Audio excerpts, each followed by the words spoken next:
This story is called What God Looks Like. It's from my collection called Squircle. And now we get to know Silas and what he really wants.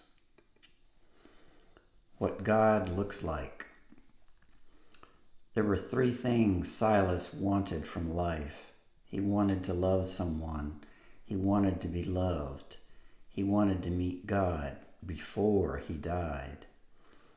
Silas pulled out of Piano Town, headed cross-country to Truckee, California, with a load of used whiskey barrels.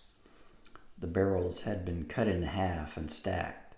58,000 pounds of whiskey barrels, 29,000 pounds per axle, 2,227 miles one way.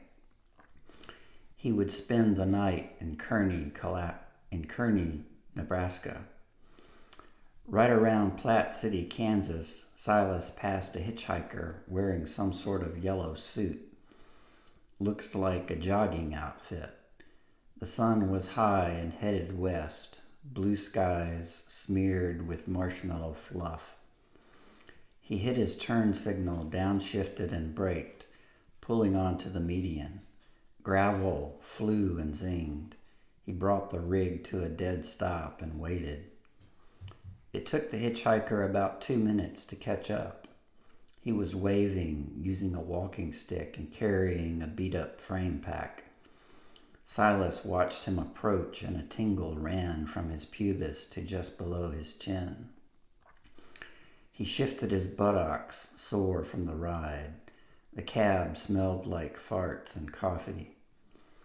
Daniel climbed up like a pro and hopped in, swinging his pack like a sack of potatoes. He was a poet on his way to Portland and had about half a bachelor's degree in history under his belt. The first thing Silas noticed was that Daniel's face seemed to be that of a girl, smooth and soft. Delicate cheekbones, hair curled around the ears. He felt a tug on his heart. "Do you love me?" said Silas. Daniel, always the poet, said, "I love you as much as you love me, I suppose." Headed west. Silas nodded, realizing that two of his wishes in life were being fulfilled.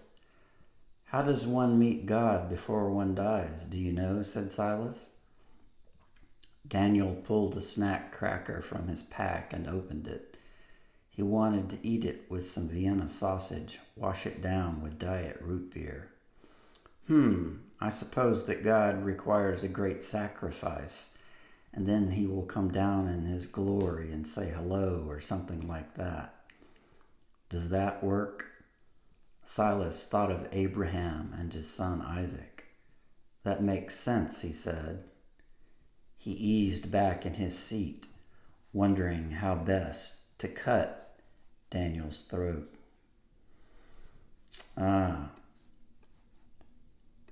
Silas is not a nice man, but he's getting what he wants.